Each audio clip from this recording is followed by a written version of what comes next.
Panibagong umaga, panibagong sipagsipagan na naman, kaya tara samahan nyo ko, let's go!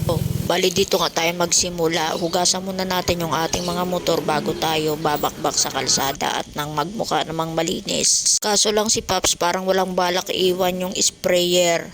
Ang ginawa ko, umuwi na lang muna ako tapos balak ko magkape na lang muna bago ako maghugas ng motor.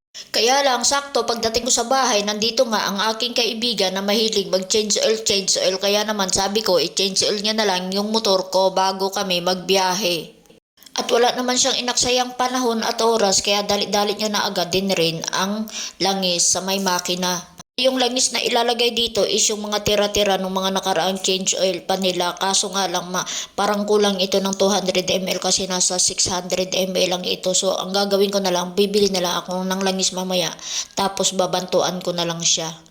Ewan ko ba sa motor na to, bakit ang bilis mangitim ng langis niya samantalang hindi pa naman umaabot ng 2,000 kilometer ang kanyang itinatakbo. Hay, ang gastos talaga pag may motor ka, kaso wala naman tayong magawa dahil ito nga ang ating pinagkakakitaan at dito tayo nagkakapera, kaya dapat din natin alagaan ang ating mga kinakabuhayan. Maliban sa mabilis mangitim yung langis nito is nagbabawas pa, kaya kailangan i-monitor mo siya kasi pag hindi mo minonitor is may tendency na mauubusan ka ng langis, mas mahirap yun. Kaya sa may mga motor dyan, wag na wag niyong pabayaan ang inyong mga motor kasi kapag pinabayaan nyo, masisira yung makina, mas malaki yung gastos. Kaya hanggat maaari, preventive maintenance nyo na siya para hindi kayo magastusan.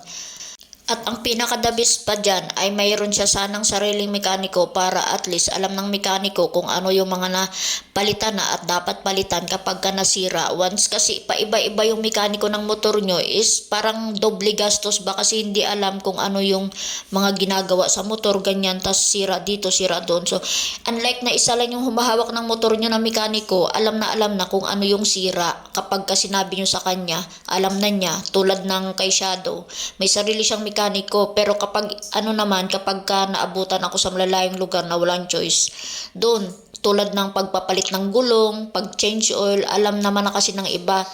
Kapag makina talaga, hindi ko inaasa sa iba.